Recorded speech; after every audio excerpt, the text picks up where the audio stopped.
I'm really excited to welcome today's guest, Lucy Rayden, to the show. Like recent guests who are clients of the COO Solution, Lucy is a current and relatively new client of the COO Solution and someone I've had the pleasure of supporting as she grows her business and leads with intention. Lucy is the founder of InTech Search, a specialist executive search firm that recruits for deep tech companies globally. Based in Grenoble, France, Lucy and her team have been delivering exceptional results for their clients since 2017, balancing precision, efficiency, and a deep understanding of what it means to find the right people for high-stakes roles. What's powerful about this conversation is that Lucy is still in the early stages of working with us, but even in just a short time, we've seen huge momentum. From sales systems to personal clarity to long-term planning, this episode is all about what becomes possible when you commit to doing things differently and smarter.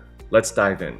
Hi, I'm Derek Fredrickson. Welcome to the COO Solution Podcast, the show for business owners and visionary leaders who want to scale with clarity, confidence, and the right support. For over 16 years, I've been in the trenches as a fractional COO, Chief Operating Officer, helping entrepreneurs align their teams, streamline operations, and remove bottlenecks that slow growth. I understand the challenges, feeling overwhelmed, stretched too thin, or uncertain about how to scale without burning out. I've helped business owners move from chaos to clarity, creating businesses that run smoothly and grow and scale. Each week, I'll bring you real-world insights, proven strategies, and practical solutions to help you step into your highest role as a leader. Whether it's optimizing your team, strengthening accountability, or building the right systems for growth, this podcast is here to support you in scaling smarter. So if you're ready to create a business that thrives without requiring more of you, let's get started. Hey there, everybody. Welcome back to the COO Solution Podcast. I am your host, Derek Fredrickson, and very excited to welcome a very special guest today, Lucy Rayden, who is a current client, a relatively new client of the COO Solution. Welcome, Lucy. It's great to have you on the show today. Thanks, Derek. I'm excited to be here. Yeah, so we're going to share a little bit about Lucy's story, part of our work together, and some insights that Lucy's got to share about team and team culture and hiring and maybe a little bit of sales and how to avoid burnout, which is something that I think is really important for all of our listeners, whether you're a business owner, a visionary, an entrepreneur. So we're going to dive in and yeah, it will be a great conversation. And also, Lucy and I have something in common because we're both in France, but we're both not French. So I'm in Paris. And Lucy, where are you in France today? I'm just outside Grenoble, so in the French Alps, just in the mountains with mountain views. It's very warm, very beautiful. But yes, I'm a Brit, as an expat or immigrant, whichever you prefer to call me, in France and been here for 13 years, actually. Wow. So a little bit more, a few years more than I have been here. And I'm a bit jealous because, as you probably know, I love to ski. And so I love the area where you are, Grenoble, with the mountains in the background. Summer is nice, but my preference would be there more in the winter to be able to ski. But that's for maybe another episode, another conversation. As I mentioned earlier, so Lucy, you're a relatively new client with the COO Solution. It's only been a few months before we got started. Tell us a little bit about what was going on in your business. You've been in business for quite some time. It's been very successful. You've had great momentum. But what was going on in your business before we started to work together? And what were some of the signals or kind of downloads, if you will, to say, I think I may want to explore getting some additional support? What was that conversation in your head that was about that? We've had the business now for about 10 years and we've kind of grown organically. We're not huge, we're small. We're a team of, I think, 8 or 9 people at the moment. The business had always been on the up for the first 7 or 8 years. We were always on the up and everything was good. But as I learned actually from doing Fabienne's course, I was not necessarily in my area of unique brilliance. And I actually got burnt out, really burnt out, where I had to completely put down everything for 3 weeks because I was having weird night tremors. And I realized that I couldn't go on at the pace I was going on. I was doing kind of everything, but I was doing a lot of stuff that I hated doing. I mean, really hated doing. Wasn't my strength at all. But I was doing it because there was nobody else to do it. And first of all, I hired someone who's a friend of mine in an operations role. I hired for skills rather than experience. And she's absolutely brilliant. And she took on a huge load off my shoulders. But a couple of years later, I got sick for a while, actually. I'm fine now, but I took some time out. And I realized I was still very much involved in a lot of elements of the business that I didn't want to be, that I didn't enjoy. I was involved in lots of detail, lots of decisions that I didn't think I needed to be. And although we thought we had some great processes and great systems in place, there was a lot that wasn't getting completed. I am a terrible person for coming up with too many ideas and throwing them at everyone and scaring them. Well, don't say we're terrible. That's actually one of your gifts, is to be able to come up with lots of ideas. I didn't mean to interrupt, but I wanted to just reframe. That's what actually drives the business. But continue. Go on. Yes. But I don't know how my team feel about it, because I would say, oh, we need to do this and we need to do that. And I would start things and I would not always finish them. I realized that although my operational team were good and strong, I was too much involved still. And there was a lot of elements of the work that were draining me. And I think our process and systems were getting there, but weren't fully implemented, some of them. So we were kind of like not quite getting over the line with certain things which I knew were important. I took some time out this year. I went over to Costa Rica and took some months out. And I just realized we can't go on like this. And actually, the business took a hit. The markets were not so good. Whilst I was ill, our revenues dropped by a third. My husband and business partner was taking up my role as well as his and trying to do the sales. It was all too much. And I realized that I couldn't go back into the business in the same capacity I'd been going in. We didn't want the business to fail and fall apart. We wanted it to carry on. We had some good foundations. We had some great people. And I thought, I can't let go of this. I want this to keep going. But my focus became my health as number one priority. And I wanted the business to still be able to thrive. And I thought, if I'm not there 100% of the time, it's not going to thrive. So what needs to happen? So I realized I needed somebody who was another adult in the room in terms of looking at, where does the business need to go?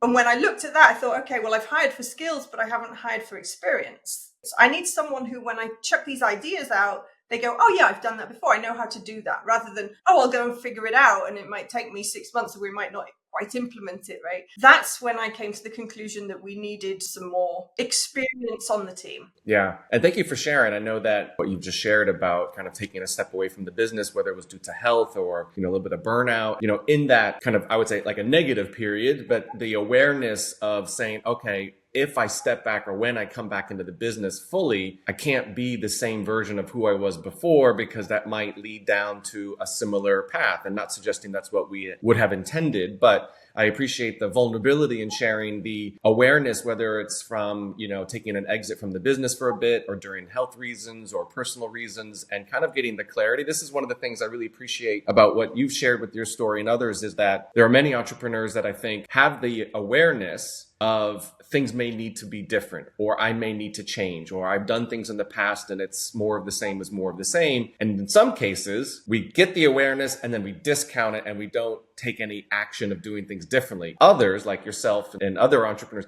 get the awareness and say, okay, I need to make a decision to do things differently in order to still grow or scale my business. And there's a different reflection in terms of like which path. It's like, you want to take the red pill or the blue pill, and red pill might be more of the same and there's nothing wrong with it. But another one, I'm not sure which one is the right pill, the red or the blue, but you know what I mean? Like in terms of doing things differently, not only in getting the support, but then allowing you to be different in the business and feeling more aligned in what your unique brilliance is, and being able to be more in that zone of ideation and having somebody to finish the projects and move things forward. So what was the inclination to say, okay, but I need a second in command. I need a COO. I need that trusted thought partner that is, again, like not just with the skills, but also the experience, somebody that's done that has run multiple seven-figure companies. What was that kind of decision point for you? I'd done Fabienne's course and there was so much great stuff that came out of that, but I realized I wasn't getting a lot of it over the line. I would start, I wouldn't finish, etc., etc. And I remember coming across you, Derek, as the kind of cogs behind Fabienne's business. And I remember thinking, this business runs really well. Things happen, emails come out, everything is happening really, really quickly. And I would love my business to run in this way. Things happening without people having to constantly be thinking about it. The sort of systemization of different elements of the business. And I remember thinking, wow, that works like a well-oiled machine. And I loved it. I thought it was brilliant. I thought Fabienne was brilliant. And I thought you in the background were brilliant as well. I kept an eye on what you were doing. I saw your posts on LinkedIn. And when you started the CEO business yourself, I thought, I'm going to keep an eye on that. And there was just a point while I was away and I thought, thought, you know what, I need to get in touch with Derek because I kind of feel like I need another person to keep all of this back end work going and running. And I don't want that to be me. I've got other things to be doing. Each time I get sucked into it, I think I had someone resign while I was away, and I took this stress upon myself so much. I didn't need to. Actually, we just needed better systems and processes in place. I didn't need to kind of absorb that stress. And I thought, I don't want to keep absorbing this stress. I want better systems and processes so that we just move on quickly. And I don't really worry too much when that happens. I just decided if I can get back into my business on a more of a part-time basis so I can also prioritize my health, and I have a great team. I want to keep them in jobs. I want to keep them bubbling. I know I have some good people, right? So I know if they're working well, and I've always known if they're in the right place and they collaborate well, we've got a brilliant organization. But I didn't feel sometimes like everyone's gelling together in some way, and I needed to bring that forward. And I think I came to the realization that I don't necessarily love the management of people. Well, we can set objectives together, but then I'm really terrible at following up, right? Making sure that they're doing that stuff. It's just not me, and it's not my husband. I've already moved on to the next thing. My ideas, my head, it doesn't work that way. And I thought continuity, consistency is the key to a strong business. Following up is the key to strong sales. Like all of these elements that I know need to happen are not necessarily my core strength. I need somebody who has that core strength. And that's when I thought I need to reach out to Derek. And I did. I appreciate that. There's a lot I could say about that. I love what you shared, looking at what we were doing with Boldheart and how things were running. And again, the awareness and tapping into that to say, I want that. That's what I want. But I don't want to be the person to have to be setting it up. And knowing that, again, I have my zone of genius, my unique brilliance. I add value to the business in this way. And I know that that's what I need in terms of the systems and the process and the structure. But I don't want to be the one to try to set all of that up. It's going to feel like pushing a boulder up the hill and kind of getting the awareness of having somebody who is wired to finish things, who is wired to follow through, who craves being in that kind of second in command position to help lead, manage, and hold accountable teams and everything else. You're in the people business, right? But it doesn't mean in your role, it's the relationship of people and the cultivation of people and the connection, maybe not more of the, did you get this done? Where are we with this? But you want that and you need to have that in place, but not be the one to do that, which is great because we brought in great fractional COO who's working with you and with Chris and myself. What are some of the shifts that you've seen happen? Again, it's only been,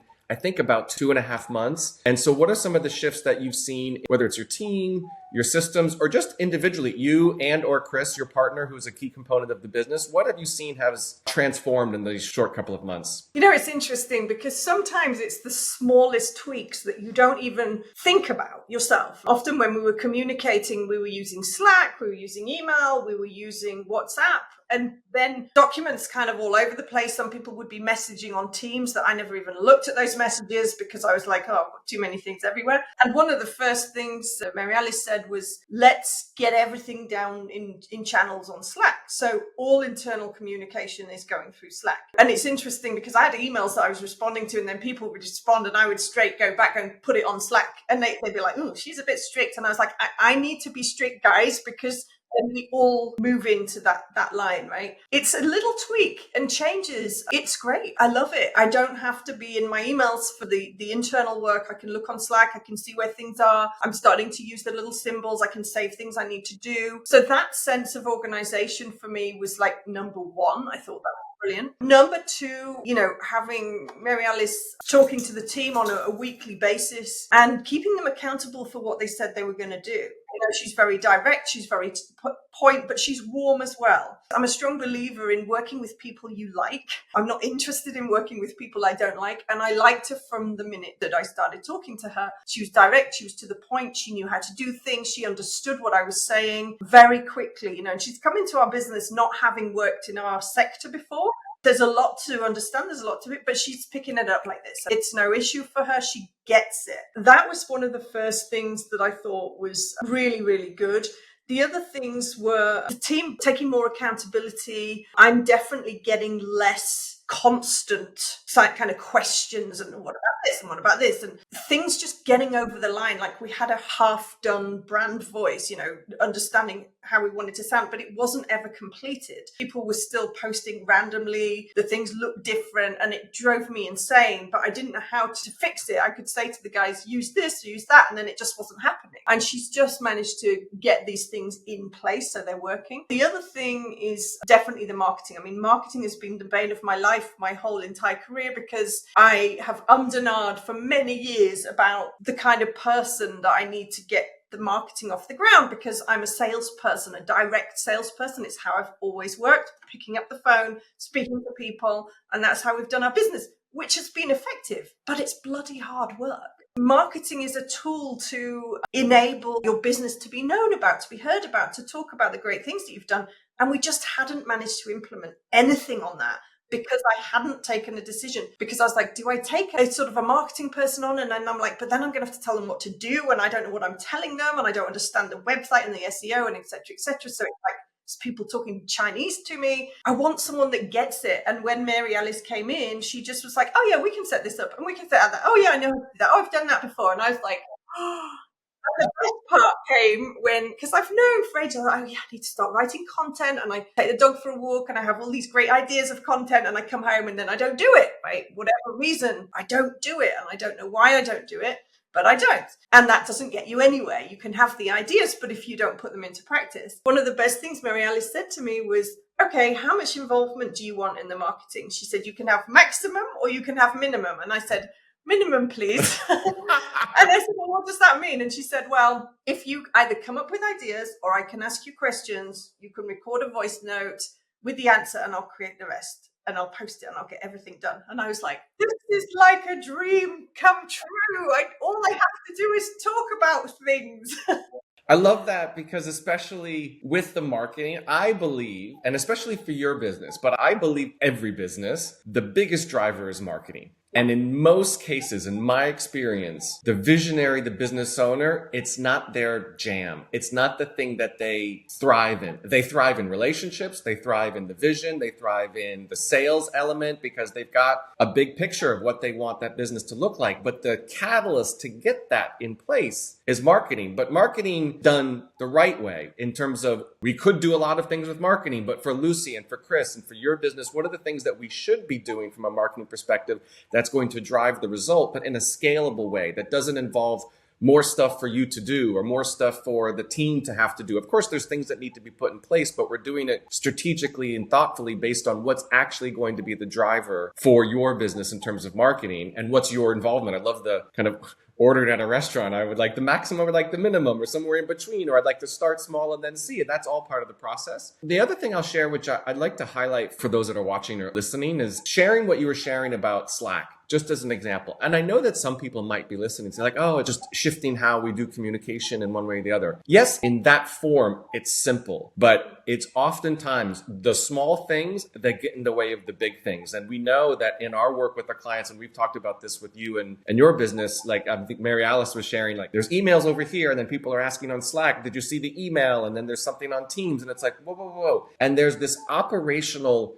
efficiency in terms of how we collaborate and how we communicate that's really important. I know it doesn't sound sexy in the beginning, but it's actually the things that make things more fluid. And especially for you, you're like, okay, I just want things organized. I just want like one place. I know where to go. I don't have to go and chase and look in different areas, because that's the small thing that trips up some of the bigger things. So I can appreciate whether it's the organization or just the structure or just the simplicity of how we're getting stuff done and how we're communicating, that is actually small in description, but like huge in terms of impact, because it actually simplifies so many things. I often say, if a business is complex, like you can't scale complexity, but you can scale simplicity and structure and process, which again, I know is not sexy, but it's actually the thing that gives us so much momentum. What's it like working with Mary Alice? You shared a little bit before, but what else is that she brings to how you are operating in the business or how you are showing up, and kind of knowing that you've got that, I often say, that trusted kind of strategic thought partner now? I mean, get stuff done, yes, but also somebody to lean on in order to kind of help you at this level where you're focused on the vision and scaling the business. Yeah, it's really great because, like I said, I have millions of ideas, and she has a way to funnel my ideas via Asana into potential projects, and then to help decide which ones we prioritize, which again helps, because sometimes when you're someone like me, the kind of prioritization can be complicated because you're coming up with so many things that you want to do, and you want to do them all now, because if you're anything like me, you're impatient, you want to make change happen. And that's how I feel good. I feel good when progress makes me happy. Improving things makes me happy. Doing a great job for my clients makes me happy. And having my team doing a great job for my clients makes me happy, right? So all of these things that create my own personal happiness and keep the team buzzing as well, they need some back end work. There's so much that goes on behind the scenes. And the better you make your product, your service, the way you deliver your service, the more people will buy from you, because they've enjoyed that whole process. And we've always been big on this whole thing. So I would say the process we've had with our clients has always been pretty good. But in my mind, we can always make it better. And I will have ideas on how to do that. And I can run them past Mary Alice and she can help look at that. It's also the focus, having a count list, like which are the clients that we're most interested in working in and why, and really honing in on that. And how do we organize that information? How do we use that information? How do we target those people? So all of that has been brilliant. And just having her there, we have a weekly call and she talks me through everything that she's been doing. And then if there's anything that I'm thinking of, I will kind of let her know about it. And she may have some ideas about that. And often she'll say, oh, I've done something like that for a client previously. And I'm thinking, wow, I don't even have to think about how I go about doing this, because it's often that you can have the idea, but how's that going to happen? And I remember, I don't know if it was on Fabienne's course or maybe it was, or in a book that I've read, but it's not thinking about the how, it's thinking about the who. Who can do this for me? Because we can't do everything. We're not wired to do everything. I guess I wish I'd spent more money earlier in our business, rather than thinking, oh, we don't want to spend on that, or we don't want to spend on this. We want to be careful with that, because there's things that I did earlier in the business that literally almost killed me. Doing PR work, trying to do it myself. I was like, never again will I touch that stuff. We paid someone else to do it, thank goodness, because I absolutely hated it. I spent hours, going through documents that was just killing me. It was painful. I think once I realized that the sooner you can bring experts into the business, the more money your business will actually make. So it's a difficult choice, because you're thinking, oh, should I be spending this or shouldn't? But actually, yes, you should. And it might be hard. You might think, oh, well, that's a lot of money, but it frees you up to make more money. What it does, it puts better processes in place so your business can run more smoothly and you can make more money. You have to invest in the right people and good people. And Mary Alice, she's absolutely brilliant. I love the way she works. I love how efficient she is with her time. I'm a talker and I have to rein it in. But we get stuff done. And already I've noticed a difference with how Chris, my husband, is working in the sales side of things. He has somebody helping him, his assistant, and Mary Alice helps to get her organized, that she's taking on more and more of the work that pulls him down. His brilliance, his relationships, is talking to people. And I've always said, if he just spoke to people and met with people and did nothing else, this business would go boom, because he's so good at it, right? And I've done it for years and I'm maybe a bit more tired of doing it, but I still enjoy doing it. I still enjoy that customer contact and those relationships part. But you need all the back end stuff to happen rather than you to be poring over contracts. Mary Alice is just making sure things are moving, making sure they're happening. I love what you shared. Thank you, Lucy. I think especially for this idea of, again, awareness, right? And not discrediting it, but kind of taking the insight from it. And then what's the action? But in this case of knowing, Mary Alice is the who for the things that you're not wired to do the how. And that's a really big distinction, because as you've experienced and as most entrepreneurs have experienced, especially as we are growing and then scaling our business, we're inclined to believe, it's like the false mindset that I should be the one to be capable of doing everything. Because in the beginning, we were doing the marketing, we were doing the sales. And as it evolved, we kind of peeled away some of the layers and say, like, marketing's not my jam. Managing the team's not my jam. Operations is not my jam. What my jam or my brilliance is more of the sales or the relationships or the connection. But we can't let those things fall by the wayside, especially as you're getting to a 7-figure business level. It's that structure and the system and the team and the operations. So being able to say, I'm not the one wired, or it's not my brilliance to figure out how to do these things that are no longer in my lane, but I know I need the right who is wired to take those and move them forward to completion. This is what I love about this kind of partnership, which is, individuals like Mary Alice and some of our fractional COOs, they're wired to finish things. They love to kind of take the idea and be like, okay, what's the plan? Or here's the plan. Here's how it's going to happen. Your job is make it up. Her job is to make it real, to make it happen. And then we get the right people and the right processes in place to have them get in line in this way of working so it continues to grow and scale in that format. I love that. I have some questions about you and your thoughts on how you're doing what you're doing in your business, because you have some really good insights about whether it's team and kind of self-awareness and even like avoiding burnout, which I know is something that you mentioned. But in terms of the work that we've been doing together, and again, like I mentioned earlier, I could tell people all day long about how a fractional COO is going to help really drive the business. But if somebody's watching this and thinking, should I be thinking about bringing on a fractional COO? What would you say to them? What are the things that you would encourage them to reflect on to help them in that decision? And with no attachment, right? Whether it's with us or any level of support, but like, how would you position that to them for somebody who's thinking about in the same way that you were? Your life will get a lot easier once you do this. A lot easier. The favorite thing that Mary Alice said to me, I was on a call with her a couple of weeks ago, and she was talking through all the things that she was moving forward, this marketing, team management, their job descriptions, the account list, all these things that I hadn't quite got over the line. And we got to the end of the hour and I said, so what do you need from me? And she said, oh, nothing. And she said, I see my job as making sure you can take as much holiday as you want and everything keeps running. And I was like, oh my God. And I walked away and I could breathe. And I just was like, wow, this is kind of weird. I was walking around the garden like, oh, I've got some time. What am I going to do with myself? It stopped me feeling guilty about not doing everything myself, right? I think a lot of us, especially entrepreneurs, are hardwired to feel this feeling of like, if we're not working, then we get this guilt, this like, I'm not doing enough. We're always feeling like there's more to be done. There's more that can be done. And I think I've had to learn to let go of that a bit, because actually sometimes doing less, more happens because other people can do it. Especially as women, I know this is a weird thing to say, but the world is a complex place at the moment and women have a lot on their shoulders. Men do, everyone does. But as a woman, when you are working, you still bear the majority of the children element, the house element. Not always. I mean, there are a lot of men that are doing more and more, but there's so much that women are thinking about, what are we eating for dinner? What am I feeding the children? And then you've got the business on top of that. And then you've got the trying to look after yourself. You mustn't get old. I must exercise.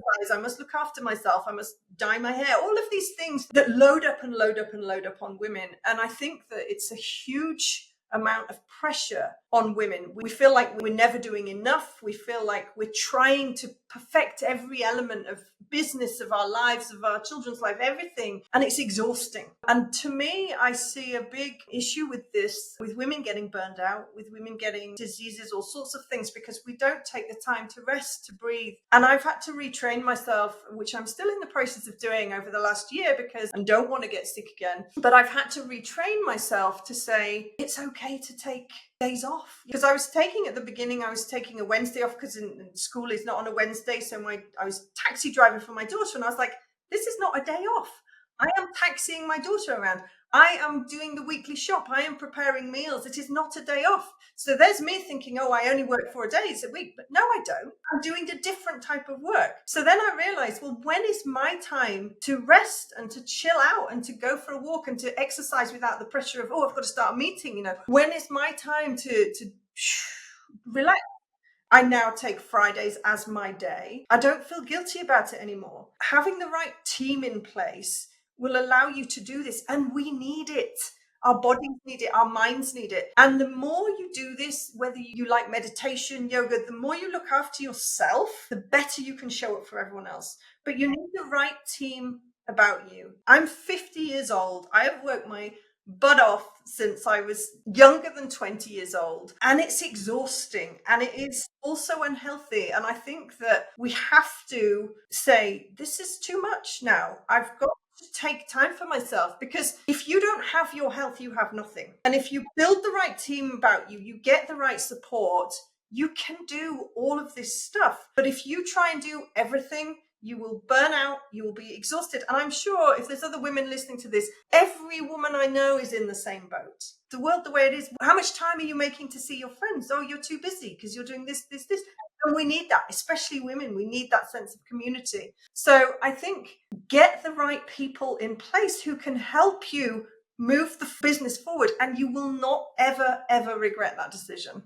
I love what you're sharing. That right there was really impactful on so many levels. I'm just going to add a little bit of levity just because I feel like, I don't know if you heard this expression, but with our children, sometimes when, I'm going to come back to what you said, but I think this is interesting. I've heard this expression when like a child is listening to one of their parents give great advice, great insight, great reflection and everything else. They call it lore. And so that right there was some amazing Lucy lore on everything about getting support, how a woman should be showing up in their business, taking time away, their health, avoiding burnout. That was really, really impactful for you to share vulnerably because I know you've had experience with that. And I am sure women and or men listening to this can reflect to the voice that's probably in their head. I'm really exhausted in my business. I've got so much on my shoulder. I hear this all the time, right? And so being able to have somebody else kind of express, this is why it's important from a personal experience perspective is really important. So thank you for sharing that. I heard this expression the other day and it really landed for me. And I want to share it because I think it echoes exactly what you're saying. As an entrepreneur, taking time off from your business is a requirement, not a reward. It's a requirement, not a reward. And when most entrepreneurs think of it as a reward, I'm going to get all this work done, I'm going to bust my hump, and then I'll take some time off. But guess what? Then I take time off or take time away is like the sun's like the horizon. It's like it's always ongoing. You'll never really get there because there's always the next thing. And it's a mindset shift. It's a practice. When you diligently say, I'm going to take this time away, it's a requirement for me to feel recharged, relaxed, rejuvenated. So when I come back and I've got the support, right? You can't just walk away from the business when it's in shambles. You need the right people in the right seats and the right culture to move things ahead. But when you realize that it's a requirement for you to take time away from your business, whether you're taking a holiday, whether you're doing meditation or yoga, or the things that really bring light to you when you come back into the business, you're a much better person for the business, but also for yourself. You feel more aligned, you feel more impactful. So I really appreciate what you've shared there, Lucy. That was very, very, very special. The one more thing on that, Derek, that I think is important actually with leadership as well. And, I speak to a lot of leaders and the things that I've realized it's interesting is I watch businesses, some of them doing well and some of them not doing well. One of the other issues for leaders is self-awareness actually and ego. Ego is the enemy because I see people feeling, like I said, that kind of guilt of if you don't work enough, if you're not working into the evening, if you stop too early, having this guilt. And that's what we've got to lose, right? Because it's your ego telling you, you've got to do more, you're not doing enough. And it's also telling you, you need to know everything. And as soon as you drop that and you go, you know what? It's okay to not know. It's okay to not know this, that, the other. It doesn't matter. And you've got to not be embarrassed for not knowing everything because there's so much information in the world. We're all on information overload. We cannot keep up with everything. And as a leader, you're trying to pull out what are the most important things for me to keep up with. But your ego, if you let it get on top of you, it will tell you, you have to know everything. You have to know everyone. But my view is, and it's taken time to learn this over the years. The best leaders can get their ego under control and say, I actually need to hire people that are smarter than me at the things that are not my brilliance. And as soon as I can say, I'm going to listen to what that person's telling me because they know about this stuff, and I'm going to gradually understand a little bit of it. I don't need to understand it all. I just need to understand a little bit of it. The more you do that, the more you build a strong team of smart people around you and you listen to them, everything gets easier. Everything. Yeah, wonderful. Well, thank you, Lucy. There's some real gems in this conversation. I appreciate everything that you've shared. For those that are watching or listening, where can people find you? We'll have obviously your link and bio and everything, but where can people find you online, your website or on LinkedIn? So I'm on LinkedIn mainly. That's the main area that I hang out is on LinkedIn, or my website, which is intechsearch.com. We recruit for deep tech companies, semiconductors, photonics, electronics, but I'm also very interested in business and businesses businesses in general. And I'm a board member for an organization that helps businesses and collaboration of leaders. And that's super interesting as well. So if anyone wants to find me, wants thoughts, advice, help on things, I'm always open to have conversations, to connect. If I can be of assistance with things, then I will. Well, thank you, Lucy. That's very kind of you. Thank you for the offer and amazing conversation. So thank you, everybody, for watching or listening to today's episode. Thank you, Lucy, for being a guest. I really appreciate your sharing your story. You had some amazing insights. Lucy lore, as I like to call it, some gems in there. So thank you so much. We'll see you next time on the COO Solution Podcast. Thanks, everybody. Brilliant. Thanks, Derek. You're welcome. And that's a wrap on this episode of the COO Solution Podcast. If you found today's conversation valuable, I'd love it if you could subscribe, leave a review, and share it with someone who's ready to get control of their business and scale it with a second in command that they trust to handle all the daily tasks and operations they don't enjoy. And hey, maybe you're wondering if now is the time to bring on a trusted fractional COO or Chief Operating Officer to help your thriving business scale with clarity and confidence. If you're tired of doing it alone, visit thecoosolution.com and take our free quiz to help determine if now is the right time to bring a fractional COO to help you scale. In just 25 questions, you'll get a personalized report that helps you decide if your business is ready for the game-changing support of a part-time fractional COO. Let's find out together if it's your next step. Thanks for tuning in, and until next time, let's roll up our sleeves and get to work.